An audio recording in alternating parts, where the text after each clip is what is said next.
Ассалаумағалейкум қазақ елі. Біз осыдан Талғар ауданына осыдан бір апта бұрын келіп кеткенбіз. Осы бір апта бұрын келіп, осы Талғар ауданына 25-ші мектеп Талғар ауданында қазақ тілі болсын деп. Бұлар әкімнің замы, білім министрінің замы ма, солар бізге уәде берген. Не құрамыз деді? Комиссия құрамыз деді ма бізге? Бір апта уақыт берді, комиссия. Бір апта. Қалыңыз қалай апай? Алдыңыз кеп сөз. Қазір. Ассалаумағалейкум қазақ елі. Қазір. Өзін таныстырып тұр. Ассалаумағалейкум қазақ елі. Оған белсенді Дархан Арланұлы. Талғарда бізде масқара жағдай болып отыр. Бұл нағыз орыстандыру саясаты. 1200 балаға арналған мектепті қазақ мектебі деп тіркеледі. Әділет министрлігінде бізде құжаттардың барлығы тұр. Электрон нұсқасын тапқанбыз міне. 24-ші пунктта оқыту тілі қазақ тілі болып табылады дейді. Енді бұлар қазір мектепті аралас қылдырып ашып жіберді ғой. Аралас қылдырып ашып жіберді де, енді қазақ қылдырып ашыңдар, орыс сыныптарын өз мектептеріне апарыңдар деп айтсақ, бізге сотқа беріңдер дейді. Мектеп қазақ мектебі, сол қазақ мектебінің қазақша болып оқуын біз талап етсек, бізге сотқа беріңдер дейді. Сонда мен қазақ болсам, қазақ екенін дәлелдеу үшін сотқа беруім мүмкін. Мынау деген жаңа Қазақстан ба, Мазақстан ба?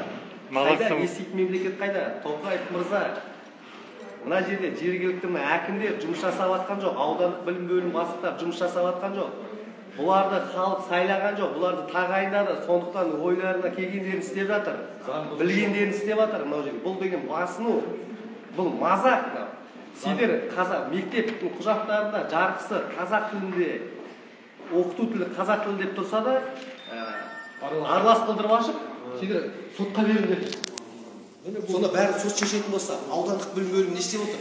Немен айналысады? Ол не үшін айлық алып отыр мына жерде? Мына жерде қанша жарық, жылу энергиясы не үшін кетіп отыр бұлар? Не үшін бұны халық асырап отыр? Бұлар әкімнің орынбасарлары, аудандық білім бөлімі бастығы, бұлар не істеп жүр бұлар? Бұлар немен айналысады? Бәрі жауапты болады. Ана жақта тұр 9-ші мектеп, қазақ мектебі, қирайын. Талғар ауданында ма 9-ші мектеп? Осы Талғарда. Сол балалардың барлығын осы мектепке әкелген орнына орыс сыныптарынан әр мектептерден 300 бала жинап алып келген. Аралас қылдыру үшін. Басында негізі 900 бала қазақ тілін 900 баланың ата-анасы өтінішті қазақ тілінде оқимыз деп берген. 100 бала ғана орыс тілінде оқимыз деген. Сол орыс сыныптары ашылмай қала ма деп бұлар 300 баланы тағы алып келіп қазір 50-50 қылып қойған.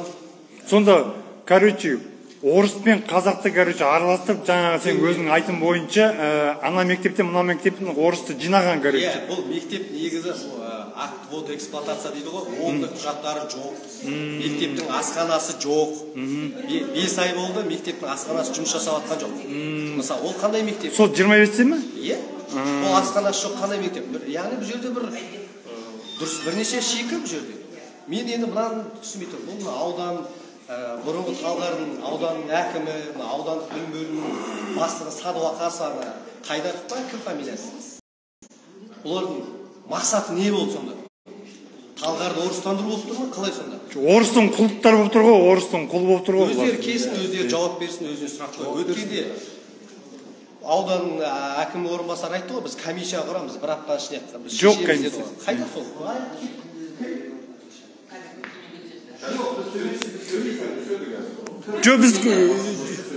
Біз кіруіміз керек қой, біз кіруімізге құқық